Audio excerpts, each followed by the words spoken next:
Top of the hour. Well, welcome everybody to Tech Talk Tuesday. This is show number 26 of Baseline's Tech Talk Tuesday. And as you noticed, we got a little mix up here today. Things are a little different. Andy's not with us today. He's out enjoying himself on some paid time off.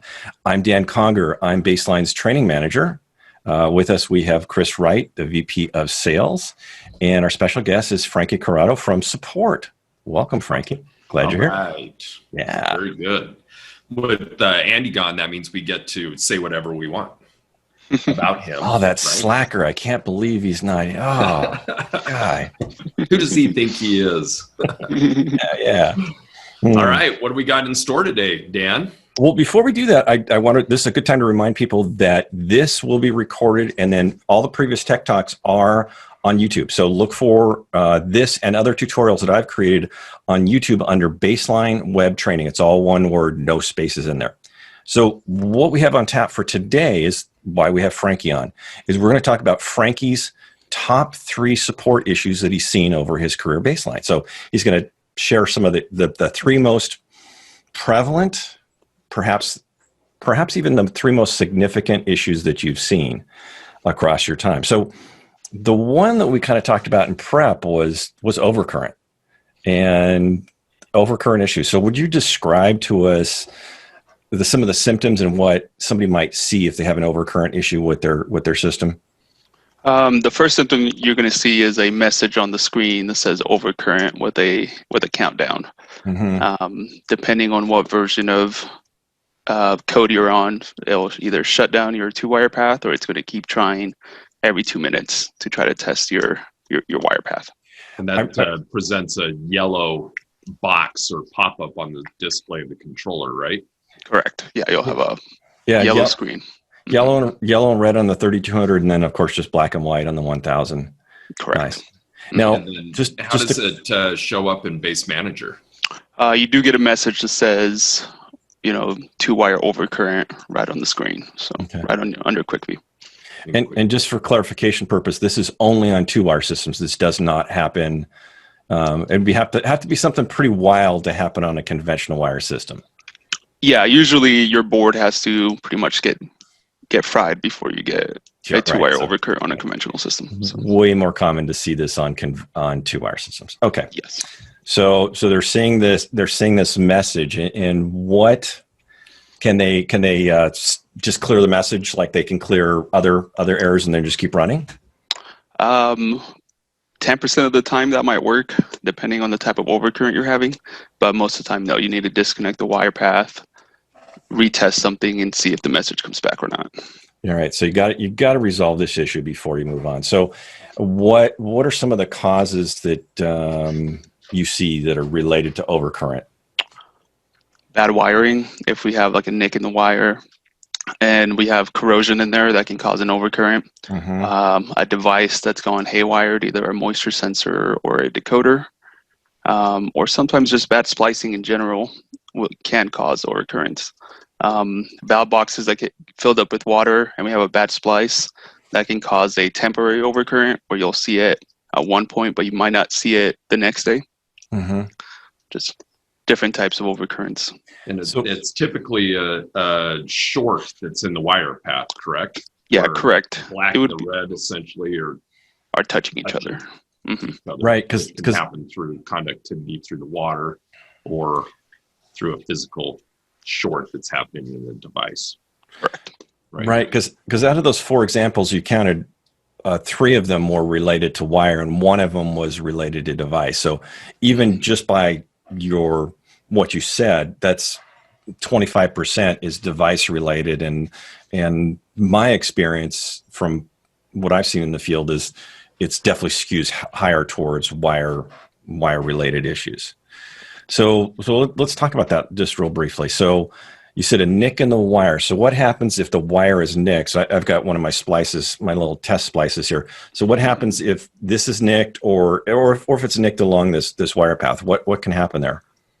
Usually water compromise the connection, and then over time, you might not get the overcurrent right away, but 3-4 months down the line, you're going to start seeing overcurrent messages. Right.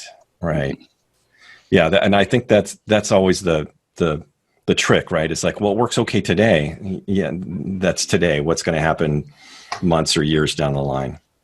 Usually we see the most during like startup. A lot of these systems haven't been ran all winter, but that wire's been getting corroded the entire time. So startup is usually our biggest overcurrent season. Okay. So what do you typically walk through with the contractor on the phone when you're supporting an overcurrent situation? What's your process? First thing is disconnect the 2-wire path, power cycle the controller, and then we'll take some readings with the voltmeter, make sure that the controller is putting proper power throughout the terminals. Once I can determine that the controller is working okay, giving me the correct readings, then we'll plug in the 2-wire path and see if we get the message right away or what the amperage that it's showing us on the run screen, and we kind of go from there. Once we determine how many devices you have, we'll see if the current is too high resting or if it's at the correct level. So. Very good. And how successful are you in helping to resolve this issue over the phone through tech support? If they have the correct tools and they know the way the wire path runs, it could be really simple. We can usually get it, either isolated to a certain section or a certain device. But when we don't have the correct information or the correct tools, then it can take us, a few days. Yeah, didn't we do an episode on the tools for managing and maintaining a system, Dan? This was almost like this little soft pitch to my next one. It's amazing. Like what's coming on this one is some of the resources for people out in the field other than calling in.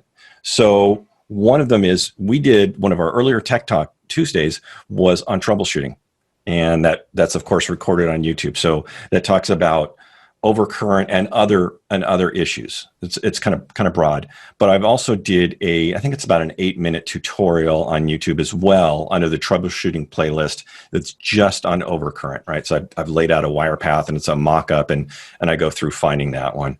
Another resource that I think is really cool is it's online, is the manual.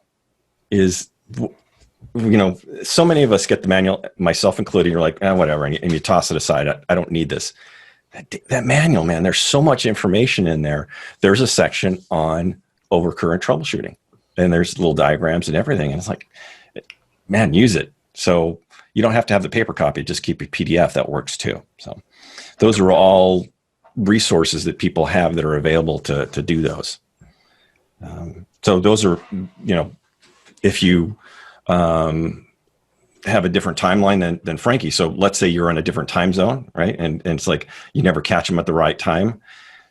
This online resources are great. Or if you've been around the block once and you want to take a look at it or just give it a shot, those are great resources to look at. Yep.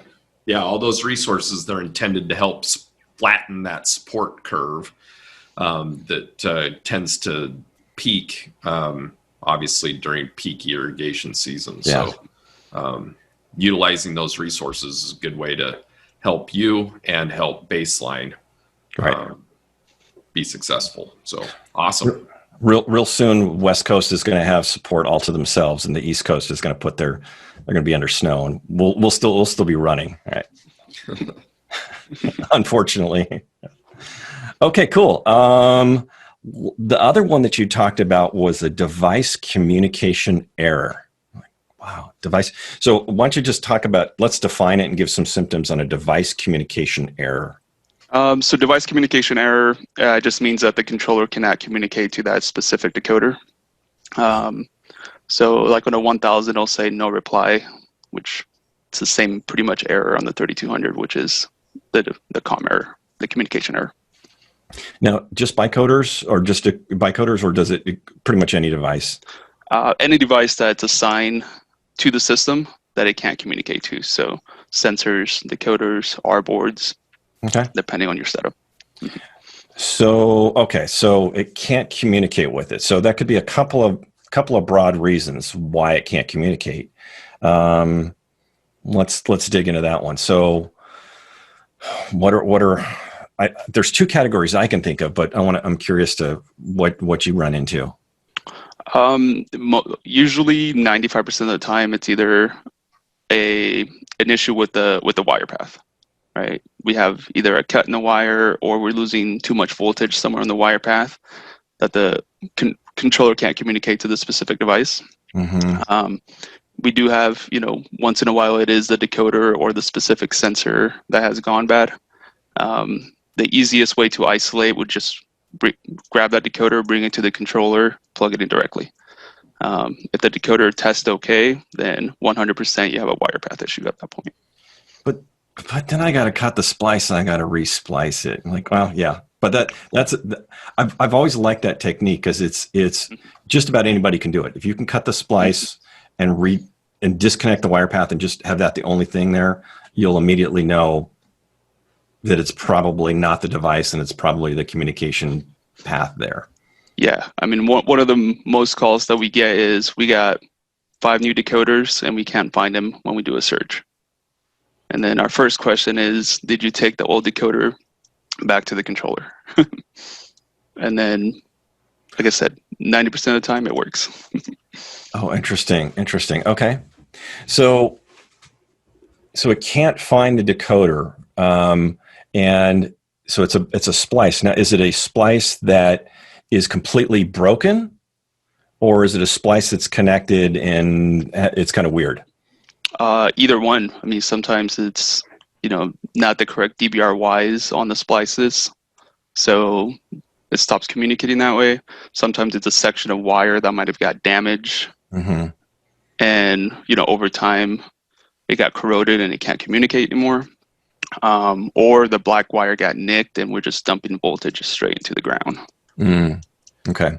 Right. And it's interesting, because when we talk about communication, right, the controller sends a packet or a communication out to the decoder device, and it expects a response. Correct. Confirming that packet was delivered, correct? Correct. So if it's not communicating, that means the packet's not getting back. But it is possible that the packet could be getting to the decoder. Yes. So the valve would turn on, right? Mm-hmm. For instance, but it just doesn't receive that response back because there's something compromised in that connection or in the wire getting back to the controller, right? Correct. So a communication failure does not mean immediately that the decoder is bad. Correct. Yeah. And I've seen communication errors where the splice is touching and connected, but maybe it's intermittent, or maybe it's just a plain communication error because there's corrosion in there. Mm-hmm. And you had mentioned the wrong splice, right? So it's amazing. We'll talk about the splices in a second, but getting some corrosion or some rust in there, it impacts that. And what I've drive through in my trainings is that a 2-wire path is a data cable first and then a power cable second.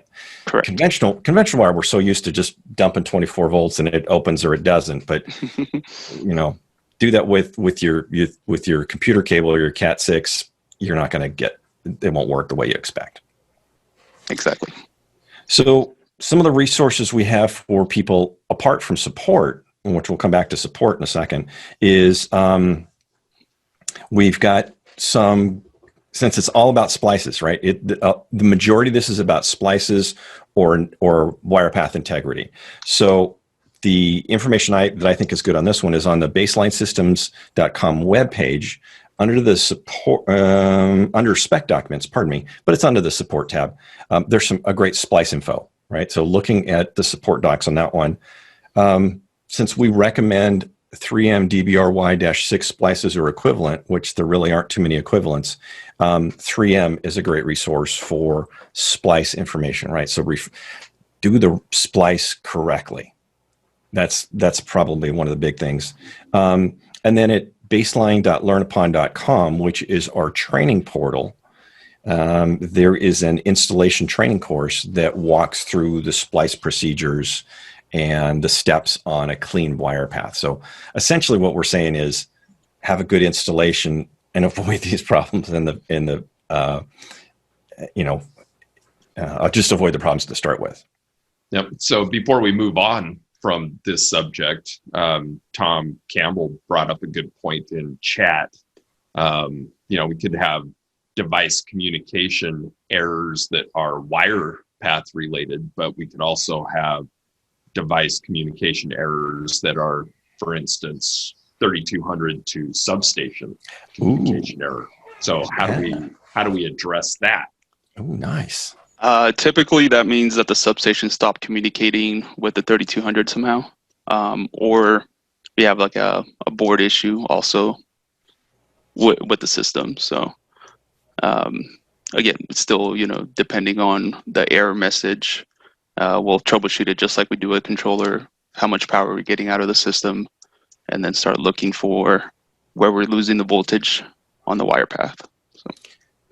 Because I think if we kind of back up for a second and talk about how a substation fits into the ecosystem, really a substation is an extension. It's a wireless extension of a base station 3200. So it's not physically wired in between there, but if it doesn't have communication, it's as if that wire is separated Correct. or broke. Yeah. Yep. And other things that may impact that integrity of that communication mode, if it's, radio or Wi-Fi, could be, obstructions that have gotten in the way that could be interrupting or interfering with that signal. So tree canopies, new buildings or structures, those kinds of things are things to look for also if you're getting that kind of a device communication error. So when people phone in with a device comm error, what are some of the things that you're going to ask them to look for out in the field? So if it's on a 3200, the first thing is let's grab a decoder straight to the controller so we can isolate between the device and the wire path. Mm-hmm. And then if it's a wire path issue, we usually will take a voltage reading at the controller, and then compare that to what we're getting out in the field, and then we start isolating that way. So it is kind of interesting that overcurrent and device communication errors are related, but they're not the same. They have similar causes. They could be splices, they could be wire nicks, but it's probably how bad is the break or the nick. Mm-hmm. Is it causing a short, or is it just causing a communication error? But they're interchangeable. Well, not Correct. Yeah, they're related. Is a better way of saying it. Yeah. And we do troubleshoot them a little bit different. When it's an overcurrent, we're looking for a high amperage on the wire Right. path. When it's a communication error, we're looking for voltage loss. So Mhm. that's And it's also true that if you ignore a communication error message too long on a device, it could potentially create an overcurrent scenario if it gets Correct. bad enough, right? Yeah, correct. So all Definitely. these things are interrelated with each other. interesting. Yeah. Okay. Well, we're a little past our halfway point, so it's a good reminder for everybody. If you got some questions for any of us, or specifically for Frankie, throw them in the chat or the Q&A, and we'll make sure that Chris keeps filtering them, looking through them. Okay. So what's interesting is the communication. Chris talked about the substation being able to talk. I think that lends itself to the third topic you talked about, was a controller offline message. So what are some of the symptoms, and let's define a controller offline. Controller offline just means that the controller stopped connecting to base manager, technically. And that can be caused by different reasons depending on what communication method you're connecting to base manager. So those methods are what? We've got hardwire Ethernet connection, right? Yep. We've got cell modem option. Mm-hmm. We've got Wi-Fi option. And then we've got Ethernet radio to a gateway to the cloud option, right? So Correct. depending on what kind of comm module you have installed could impact the different troubleshooting techniques that would be employed in order to find out what's wrong, right? Definitely. First thing that we'd probably be looking for is making sure that the controller has power and it's up and running. Yeah. Is that necessary? Powered up? Sometimes it's there's necessary. a hand crank option, but that's still in beta right now. Yeah, so that'd be the first thing. Once we know that the controller is up and running, then next thing would be, how is it connected online? If it's hardwire with Ethernet or Wi-Fi, we'll power cycle the controller, see if we can get a new IP address. If that doesn't work, then we're going to be pointing towards IT. Has there been any network changes? Is the port that it's using still working? Checking any sort of settings that might have been changed, anything like that. If it's a cell modem, that could be, obstruction. If a tree is growing and then it's messing with the cell signal, sometimes the carriers will send updates that require a power cycle. So we have to power cycle the cell modem, or the device, failed for some reason, and we got to figure out what caused it to fail. So both on the Wi-Fi Ethernet and the cell, there's a good chance that somebody else has made a network change, either on the cell network or on the building network that you're connecting through, that local area network you're connecting through. They've made a change that's impacting your device and how it's communicating. And it's not a hardware issue at all. It's a network, and power cycling can help with a lot of that, right? And how does that come into play? A power cycle. What does it actually do? It just reestablishes the connection with either the carrier or the modem at that point. If it was like a carrier update that caused it to go down, that just reestablishes that connection. Okay. So the controller can be able to operate. It's ridiculous how powerful turning it off and turning it back on is. It's one of it works on so many different things. If my phone is giving me grief, I'll just power cycle it, and then especially it'll catch a new tower, right? Especially if I'm at home, or reestablish my Wi-Fi network at home, things like that. Excellent. Okay. Lisa Ringstra brought up a good point. What does the no cable message indicate? No cable means it's not detecting the Ethernet cable in the back of the controller.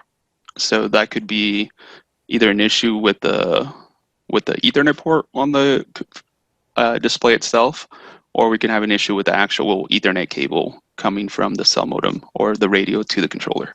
Yep. So that means that the Ethernet port that's on the back of the display that pretty much powers all of our communication options, right? It's a smart port, so it knows if it sees a cable plugged into it, right? Correct. And is there an indicator that's visible on that port if there is a cable in there that's viable? There should be a few LED lights on there, small little green lights that will turn on. I like that leading question. Yeah. Did you see my face? I was like, I need to look at that. Yeah. So there's LED lights that are on that Ethernet port, right? That can correct. Give us an indication as to whether or not that cable's viable. Correct. Nice. That's good. Yep. Good. Yep. So both of them should be green if the cable's showing, right? Yes. Yeah, it should be green. I'll turn orange sometimes when it's moving data, but it should be green. Okay. And if you're on the run screen, top, right corner, I'll tell you no cable or base manager connected pending whatever it's doing. Right. You get a different message on that one. Okay. So it really sounds like it really depends upon the communication method, since we have so many different methods of communicating that it depends on how you're going to tackle it. But a good one is a power cycle. I actually want to back up to the power. Is the controller powered on? And we were joking about that one. But if I'm remote on Base Manager and I try to log in my controller and it shows gray, it's disconnected or offline. And I don't know why. I don't know if it's... You lost power at the controller. Right. Yeah. There could be no power at the site. And now the cell modem doesn't have power and I can't communicate. Or it could be that the Ethernet cable or the network has an issue. And often that's going to require a trip to the site to verify this stuff, right? Because until the industry or the world has some way of checking, do you remotely have 120 power? Do you remotely have an Ethernet connection? You're going to have to go out to it. Yeah. There's we're very limited in support, when the controller's offline and what we can do until we get somebody in front of it. So, Well, don't you just send somebody out there to look at that? that'd be nice. No, it wouldn't. No, it wouldn't. Well, only if it's in Hawaii or in Florida in the middle of December. That might be okay. True. So we've got another inquiry regarding blown fuses and what are the symptoms or what will manifest if you have blown fuses, and how do you know if you've got a blown fuse? So usually with blown fuses, you will get communication error in all your devices. So everything will turn red on quick view if you're on Base Manager. So first thing we will have you do is, check power on the black and red terminals. If you have zero power coming out of those terminals, then we're checking the fuse right away. If you have half the power, so if you're supposed to have 30 volts coming out and it's coming out with 15, that's usually an indication that one of the two fuses has gone down, is bad. So. And where are the fuses found? Right on the board. So as soon as you take that plastic plate off that we have there, you'll see two fuses on there. If it's a 2-wire board, or if it's a conventional, you'll just see one. So. Okay, I think next week's episode's on using a multimeter at the controller, right? So we can demonstrate how to check to see if the fuse is viable or not, and where to put those probes on the board to check that voltage out. Beautiful, exactly. Awesome. Right. Yep. Very cool. All right. Excellent. I think we've addressed all the questions, and we're approaching our end time. One thing that I want to announce to everybody that's participating, one of the reasons why we had Frankie join us today is because tomorrow is Frankie's last day at Baseline. He is taking a new opportunity in a new industry to broaden his knowledge base in technology. We're really excited for him to go off and develop his career, but we're very, very sad to kind of torn, see him go. So if you have a chance before end of day tomorrow to shoot him a note and thank him for all of the incredible support. Yeah, absolutely. Thanks, guys. We're gonna miss you, man. So good luck for sure. I'll miss everybody for sure. Chris is right. It's always kind of bittersweet, right? It's really cool to see someone grow in their career and move on, but nobody wants to hold someone back, but it still sucks. Yeah, but let's be honest. It's so hard to get out of the irrigation industry once you're fit. So I think there's a high probability we may see him back in the industry. Here's an idea. You learn new technologies, you bring him in, and you teach us stuff from brilliant. Nice move. Sounds good. Sure. So best of luck to you in your new venture, Frankie, and for everybody that's on and listening today, we obviously have support team remaining. So Brandon is ready to step up and take on some additional, expertise and responsibility in filling Frankie's void. And then we've got some new support people that have started with us recently also that are on the learning curve and learning how to support our product. So we've got you covered always and forever from a support perspective. And we're always trying to provide tools and resources for you to be more successful in maintaining systems. So everybody go out and have a great day. Be safe. Reference the resources that we make available to you, and make sure to give a shout out to Frankie. So thanks, everybody. We'll see you next week. Okay. Frankie, happy trails. We are out. All right. Have a great day, everybody. Bye. Bye, guys.